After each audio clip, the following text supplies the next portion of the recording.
Recording in progress. The recording is in progress, everybody.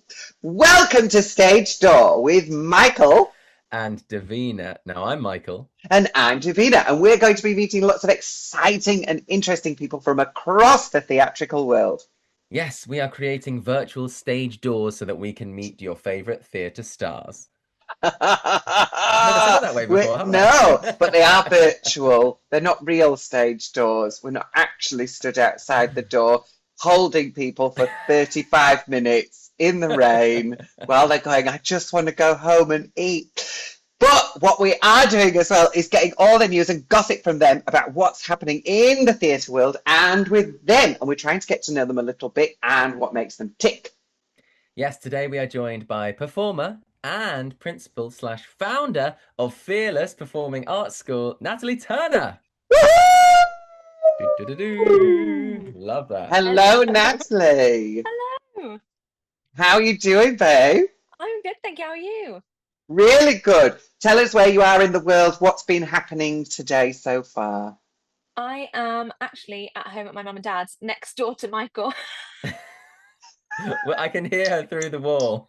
We were going to do it together, but I said it would be weird to not look at each other. So I can hear him through my headphones and through the wall. I know, I was like, shall I speak quieter? Today So, we've got Natalie Turner. So we actually had barbecue breakfast this For morning, those which that is don't know, lovely. Natalie yeah, is my sister-in-law, but I wanted today to feel more professional about you as an artist and a performing arts founder and everything else. So obviously we know each other very well, so I will let Davina maybe ask more questions. But I'll be asking about skincare regimes. I'll be, Great.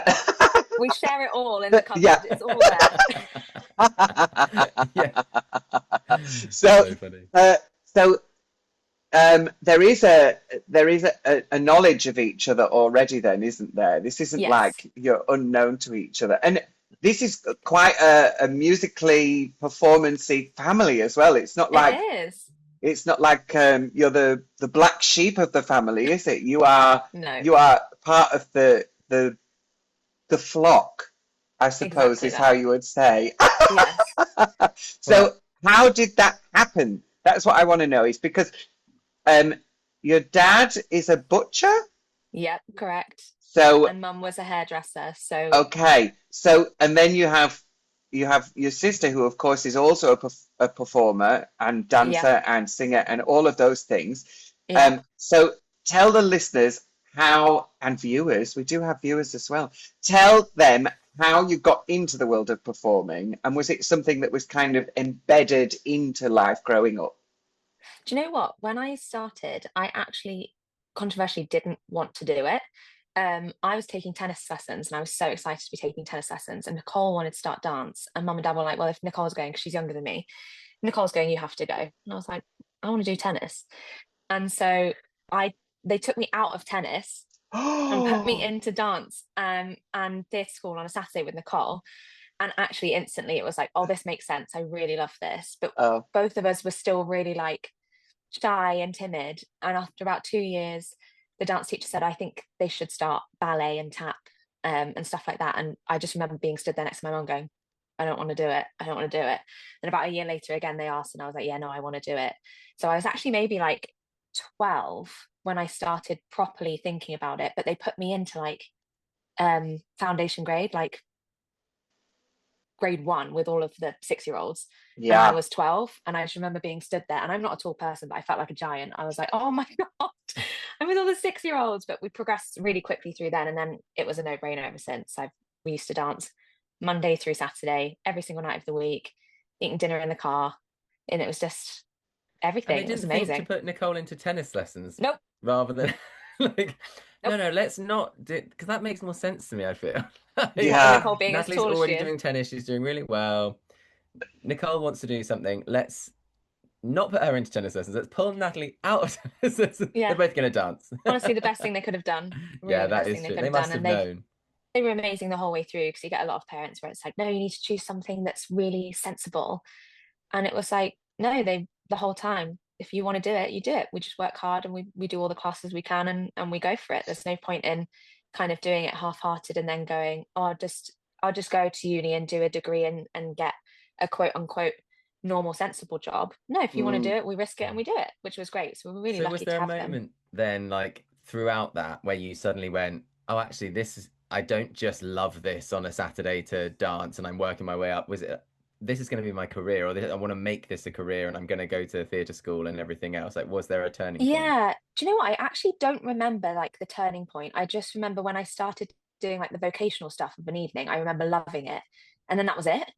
There was never ever, I don't think I had any plan B. There was no plan B at all. It was this or I'll find something, I guess. But Wow. yeah, I think we just kind of made it not an option to not do it because we loved it so much, which was really great. Yeah, I can't remember like a pivotal moment where I was like, oh, this is it. I was like, yep, this makes sense. Great. Yeah. And I mean, that is a fundamental key to working in this industry, no matter what you're doing, Yeah. whether you're teaching or you're coaching or you're performing or you're directing or the money's terrible. Oh yeah. The time that you have to put in is extraordinary. Like you have to put so much time in. So if you don't love it, that you might as well just go work in a bank or something, which is Exactly. great. Yeah. Working in a bank is lovely, but you have to absolutely love it and be so driven. Yeah, you have to live and breathe it. Otherwise, it's so hard that it's a make or break, isn't it? So Yeah, I love that yeah. terminology you said about there's no plan B. I love that. I feel like no one really Yeah. says that, but I think that is how everyone feels, isn't it? And do you know what? There were so many people at the dance school that we went to growing up where their parents were like, you can dance and you can give it a go, but you have to have like a backup degree ready to go. I had nothing. If I Yeah. didn't get into drama school, it was like, okay, well, I'd try again the next year. Well, that was my That's yeah, parents. that's it. Like, you get your degree, and then you can give it a go. Yeah. yeah. You're an Yeah, yeah. accountant, aren't you? You Well, there trained you in go. accountancy. Probably no That's qualifications are so valid funny to me. anymore. How long ago is qualifications last? I did a tax return back in 2008. Can you still use Sage? Do you know what? I try and avoid whenever anyone asks me, Glamour Boys, can you do my tax return? No, I'm No. not doing it. I don't want to, unless you pay me a lot of money. Thank you very much. That's funny. And then I'll work it out. Yeah. I love that for Michael, his plan B was performing, and ours Yeah. was like, how do I have what? No plan Yeah. Work it B. out if I have to. Yeah. I'm dancing and singing, or I'm not. So you did manage to get what is an absolute dream job for most people. You got to work for Disney. Not Yes, only did you get to work for Disney, you got to do that in Hong Kong. I Tell did. me all about that experience. So the first time I actually went out for the first time in 2020, and I literally flew out 3 weeks after we went into the first lockdown. So I did the audition in the October before COVID was really a thing. And the way that they work it is that you do the audition and then you wait for like 4 months before you know anything. So it's like you have to go in, do it, and then I mean, you always, when you do an audition, you go, I'll forget about that now. And then if it Yeah. comes, great. But 4 months is such a long wait, especially when it is like an uproot your life and move to a different continent. So I did the audition in the October and then I got the call in the February. And I had kind of not forgotten about it, but it was just like, oh, well, I think maybe they say February because they're like, oh, that's as late as we'll leave it. But they must have Yeah. sent offers out and I haven't got it. And I was actually working front desk at David Lloyd in Farnham. And I got a phone call and I took it, which I shouldn't have done. And it was my agent saying, oh, you got it. You're going to Hong Kong in April. And I was like, oh my God. And I tried to call everyone. I tried to call mum and dad. They were on holiday. Nicole and Michael were away. I couldn't get hold of anyone. So I was like, just sat on reception with this news. And I started telling people as I was giving them their towels, by the way, I'm going to work for Disney. So I was giving them their towels because I didn't have anyone to tell. So then, yeah. And then obviously we went into lockdown and I thought, well, that's it. I'm not going. And I had some comms from Disney and it was like, yeah, we're not sure. We'll keep you posted. And then we were in lockdown and I had everything packed, but I hadn't heard anything. I had my visa, didn't get anything else through. And then literally 48 hours before I was due to fly, they said, oh yeah, you are flying in 2 days. And I was like, oh, okay, cool. And so then obviously no one could come into the airport with me. I had to wave at everyone through Oh. windows. I don't think I saw you, Michael, to say Waving goodbye. through the No. window. Yeah. Oh. Because I was in lockdown with my mum, so I Yeah, wasn't so I didn't even. see you. No.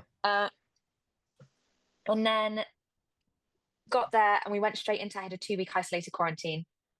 I'd stay in a hotel room, have my meals delivered to the door, all of that. We were tagged by the police. I got FaceTime from the government to make sure that we weren't leaving our rooms. It was really, really wild. If you left your room, did it an alarm go off or something? What An was alarm the didn't go off, but it would alert the like services, I guess. the door has been opened, the Like, door you had of to get your 42B meal has with been opened. literally you had to get your meal with your tagged arm inside and reach for the meal with the arm that wasn't tagged. Like, it was really, you couldn't get it wet. So if you were showering, you had to have your arm Divina, in you the know all about a shower. tag, don't you? You said you weren't going to tell anybody about that. I've had to invest in a whole load of boots because of that bloody thing. I love it.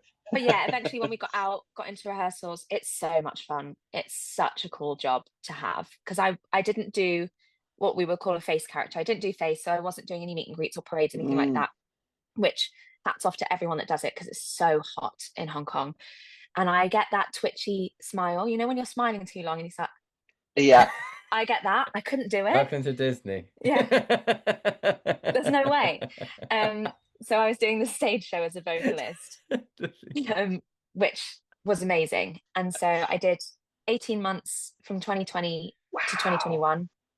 And because of COVID, no one could come out and I couldn't come home. So I didn't see anyone for 18 months. And actually, of that 18 months, I maybe worked 7 months because we kept going in and out of lockdowns. And then by the end of that, I was ready to come home. And then last 2 years ago, I thought I didn't really get my full experience of it. So I auditioned again. And then, yeah, I went out again last March and came back again in April. So yeah, I did 13 months again. And it was amazing. Wow. Yeah, that's amazing. That is amazing. Yeah. And that was back out in Hong Kong doing that. Same job. So I was friends with, the first time, Merida and Ariel. And then this time round, I went out as a friend of Ariel. I then regained Merida as a friend. And then I gained Elsa and Rapunzel as friends also, which was very, very daunting, but a great challenge. I love making friends. That's one of my favorite things to do.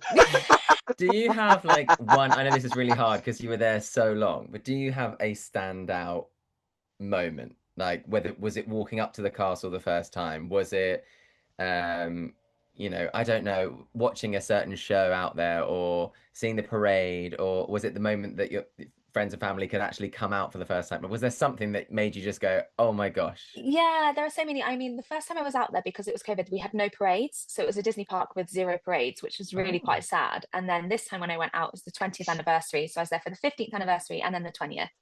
And they did a special parade for it. And they actually invited all cast into the park before it opened and didn't tell us what they were doing. And they did the parade and we all just sobbed because it's the first time since pre-COVID that they did it.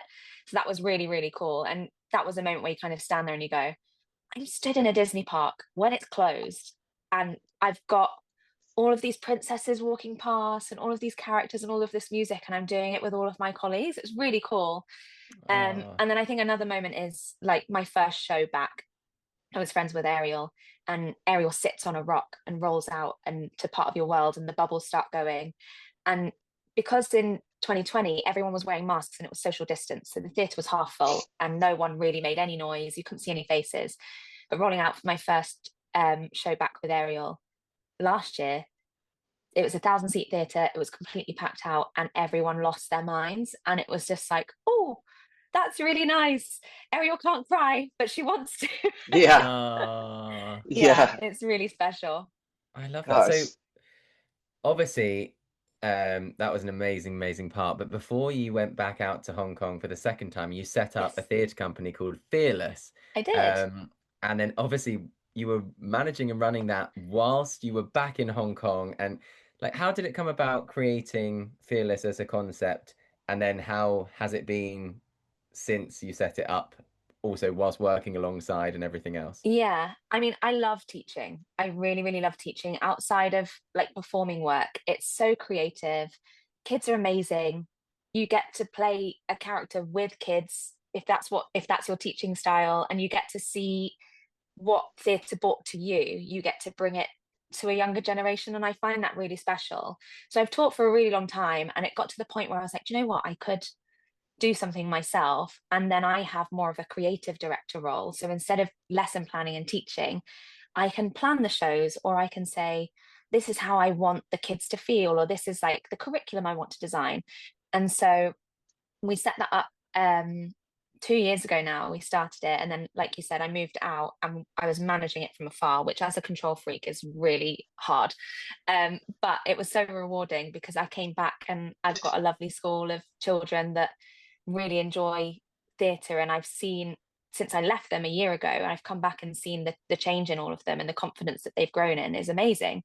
We had some children that wouldn't really speak or would cry every time their parents dropped them in, and I've seen them a year later and they're like having full conversations, and they've got best friends at Fearless, and it's so rewarding to see that. And I just think, if I could never perform a day in my life again, I have Fearless that I can put my heart and soul and creativity into, and still get that warm feeling that I get from performing myself, from seeing the children do it and enjoy it. Yeah, amazing. Well, talking about being child, we're going to play a game. What? Huh? Where are you? Children play games. We're going to play a I game. was like, so you've got 30 seconds to name as many musical theatre song titles. 30 seconds. In Right. 30 seconds. So you could list everything from the same show. Don't help. You're not allowed to help. Okay. So it just has to be the song titles. Are you ready? Okay. All right. We're really bad at this, so I'm not going to be whatever great. happens, you'll be better than we managed. Okay. Here we go. Go. My Shot, The Room Where It Happens, Guns and Ships, House of Holbein, Ex-Wives, Phantom of the Opera, Wishing You Were Somehow Here Again, The Ballad of Sweeney Todd, Greenfinch and Linnetbird. Oh my God. You guys. Over the Rainbow. Oh my God, you guys. Legally Blonde. Oh my God, I'm so bad at this. Done. 12. That's not bad. 12 is Over good. 10. Do you know what? Stuff like that I'm so bad at, because there's the same audition song that I use for everything, and every time I go in and the panel asks what I'm going to sing, I forget the name of the song. It's happened every single time. Rogue stuff there. You started off, was it Greenfinch and Linnetbird? I was like, oh gosh, is that just saying your rap? Is that what it is? Oh, I love that. So I'm going to skip the next question because I feel like we're talking loads and I want to get to some juicy bits. I want to know about any backstage stories from any show you've ever worked in. Where is there anything funny that's happened, or anyone that did anything that our listeners might find interesting to know about? I mean, pantos are always the best ones for those, because you kind of get away with murder on a panto. And that's why I love it so much. Going from like Disney, where you're like told that the angle of your finger was slightly off, to going to panto where it's like a free for all, is so much fun. So actually, one of my favorite ones was, I was doing Dick Whittington in Guildford, and it was the New Year's Eve show, and we had like a flat set mid-stage, so the whole upstage area wasn't being used for that scene.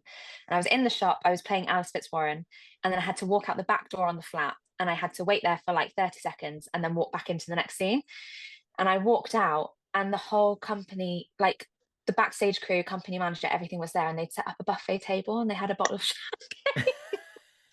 And I just walked out, I was like, what is this? And I had a sausage roll shoved in my mouth, and I was passed a glass of Prosecco, and I necked it and walked on for my next scene with my co-actor who was playing Dick. And I smelled like sausage rolls and champagne. And he was looking at me like, what did you just do? I had some pastry in my mouth. But you know, when it just takes you, I thought, how have they set this up? And then actually on the same show, we had like a dream sequence where the gauze was in and there was smoke. We all stood behind the gauze singing. And there was so much smoke that our whole costuming team crawled across the front of the stage in the smoke. And we all just stood there, all of our shoulders going, trying to sing like an aria. Oh my gosh. I That's why I love love Panto. that. And It's that is so what I do love silly. about Panto. I feel like sort of anything goes. You can do anything and play any games. Although it's more fun for the cast than maybe the audience, isn't it? It is, it is. But do you know what? I think when you lose it on stage on a panto, it's more fun for the audience anyway. Yeah, no, Like that is true. I've had to Yeah. ask for lines before, I'm sure we all have, where you just kind of lose it and you're like, what are we doing?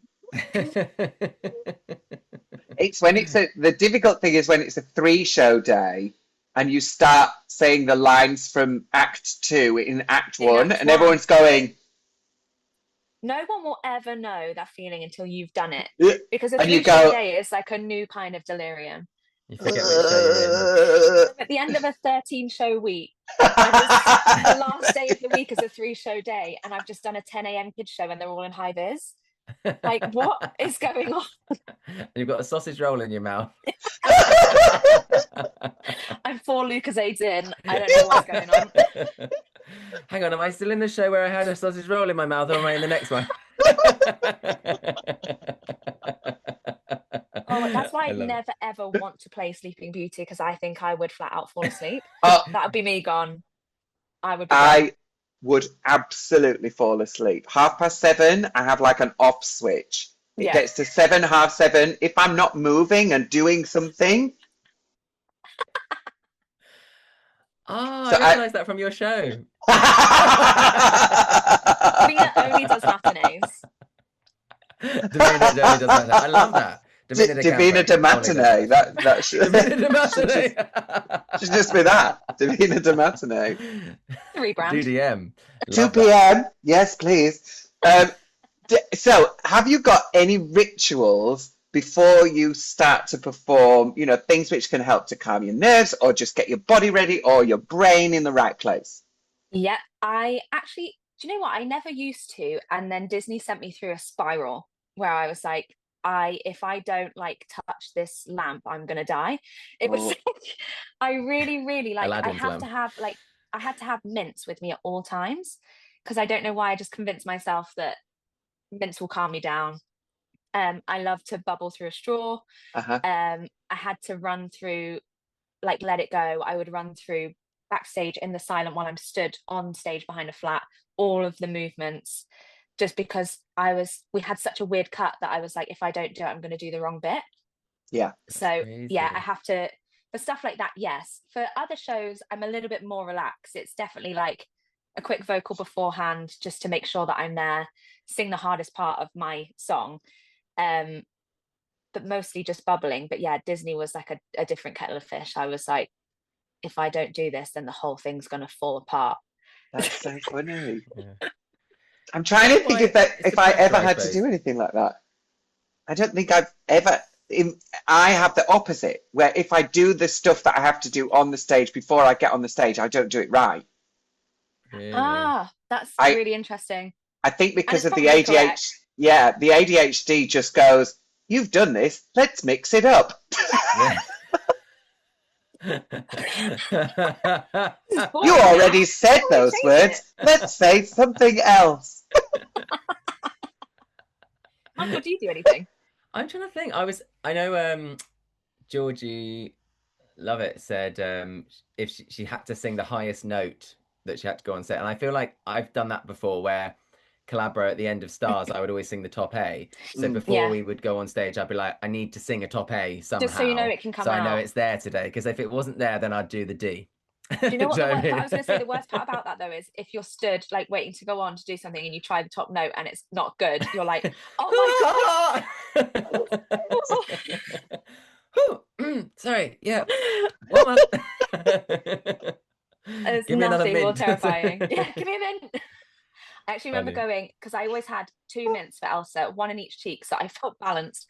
Doesn't make any sense. And I opened my mint thing just before Let It Go, and I was like, I have one mint, and I could feel myself. Someone stop the show! I can't do it. Well, we've had guests on before who've put 1 mint under their tongue, don't they? Like, Yeah. That scares me because I would just choke. I would be gone. Yeah. 'Cause I think Wow. Do you have a Is it my preferred vocal ball? brand as well? Is there a preferred brand? anything will go. Anything minty. goes. Yeah. Any endorsement will do. Anyone wants to sponsor me, I'm happy to put it out Okay, there. so obviously we've done all of our little quirks, but is there any advice, just in general when it comes to the theatre world or performing industry? If someone was thinking about getting into it, they've done the dance classes and they think, actually, for me, I feel the same way as you, Natalie did. I feel the same as this. There's no plan B. This is what I want to do. Is there any advice that you would sort of tell them to get on their path? Obviously, join Fearless, which, Oh, of course. I feel like the older I'm getting, the more I'm realizing the more you just enjoy it, the easier it is for you. Because I spent a lot of my like late teens, early 20s taking myself way too seriously in it, because I was like, this is it, this is everything, I have to give it everything I've got, and there's no other option, which is great. But then I found I was never relaxed or the best version of myself because I was too intense with it. And now I'm older and just doing it because I love it still, instead of going, I have to do this because it's my lifeline, and if not, I'll be miserable forever. It's Yeah. like it comes so much nicer. And I've refound my love for theatre, because I definitely went through a phase where I was like, God, this is so hard. What am I doing? And then you just have to remember, well, when I was 8, I was doing it because I just loved to sing and dance. Mm. And so that would be my biggest advice to anyone that's like auditioning for drama schools, or like maybe in their early teens that thinks, I want to do this. Just keep enjoying it, I think, would be my biggest advice. If I could go back and tell myself anything, it would be that. Because I think it's so easy to get bogged down in, well, the industry, there's so many people and we're all going for the same things and there's not a lot of space for everyone. You'll find a space. There's always something to do. You just have to remember why you're doing it. That would be my advice. No, that is really good, because I think sometimes, I mean, those things are all true as well, aren't they? That there are loads of people. It is a hard Yeah. industry, but I think if you go, I think you have to remember that it's not always even about you. So like I'll go into an audition that I think I'm perfect for this, and they might not even, it's not that they think, oh, he's not right for it or he wasn't good enough. They might just go, oh, actually, that other person gave us something that we didn't even We know we didn't were see looking for it. for. And yeah, Exactly. And you don't know.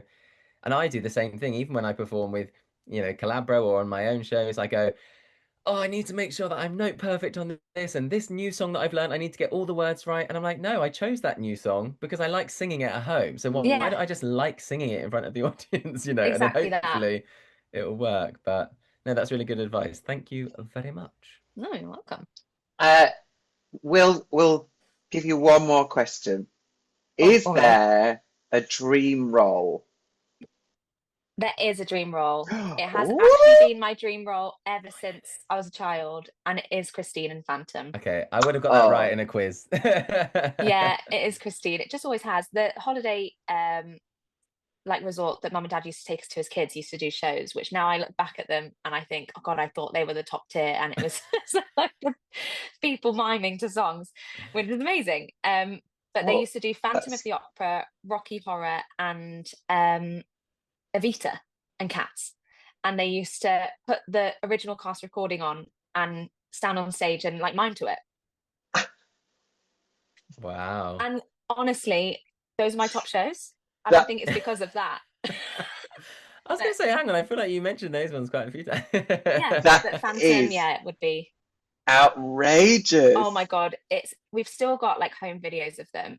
And when you're 6, you're like, this is incredible. Yeah, And now I watch the home videos and I'm like, oh, that's this fun. is illegal. Yeah, it used to be the full like That's Elaine so Page version of funny. Memory that they'd stand on stage, and they used to have like a lift that came out of the ground for the bar, and whoever was dressed as Frankenfurter would come out of the lift and do Sweet Transvestite, Tim Curry's version. Yeah, it's ridiculous. They've got this little local, this little Grecian town. They've got the top tier Literally, West they've got End. Michael Moores out Oh, here. that is Michael Bourne nipped by. Love that. But yeah, that Christine would is be it for me. And there's wild. still time, Christine. That Yeah. is big role, but there's still time for you, you youngster. Oh, Well, we're gonna do a final game before we let you go. great. Um, Davina, would you like to do it or me? Oh, Just because Phantom's been mentioned, I think it yeah. should be Then you. okay. So Davina's going to Um, sing a line of a song, and then you've got to sing the next line. Okay. So this is testing your Ready? words and Pitching. your well, obviously, because there's going to be an octave different. Pick an octave. Some people choose to go down the octave. Some people go up the octave, and it's quite stunning. But Davina's going to choose to go up. It's early. No. Take it away, Divina. In sleep he sang to me, in dreams he came. That voice which calls to me and speaks my name. Wow. You made that sound easy. I love that. Oh, thank you. Like I sang it a few times, darling. Well done, Davina. You put it in the My right car key. and karaoke everything. song. That's my karaoke. Everyone else is singing these pop melodies like Sweet Yeah, Caroline. I can't and have it's the like, roof down because I sound like a crazy person. Okay, well, so Oh, Natalie, tell us where people can find you on social media, and also tell Ooh. us the Fearless social handles as well. Do you know what? This is like my audition song. I think my Instagram handle is. I'm actually gonna have to find it. Oh my god, that's so embarrassing. I have no idea what it is. It's Natalie Marie _19. Okay, Natalie Marie _19. So that's your That's it. personal And then one. Fearless is fearlesstheatre.co. perfect. Fearlesstheatre.co. Yeah, know that there one. you go. Amazing. Yeah, you know that one more than your own. Businesswoman. I love it. I'm just Michael Calabro because Michael Auger's already gone. I was like, But who Calabro's your to? last name, no? I know. Michael I know. Calabro. Damn it. Did I tell you that, Davina, that Nicole's friends thought her surname was going to be Calabro? They thought my Like, surname she's going was to be actually. Mrs. Calabro. I said, no, she's not. Oh, that's I very know. cute, isn't it? They thought your last name was Calabro. All four of us, yeah.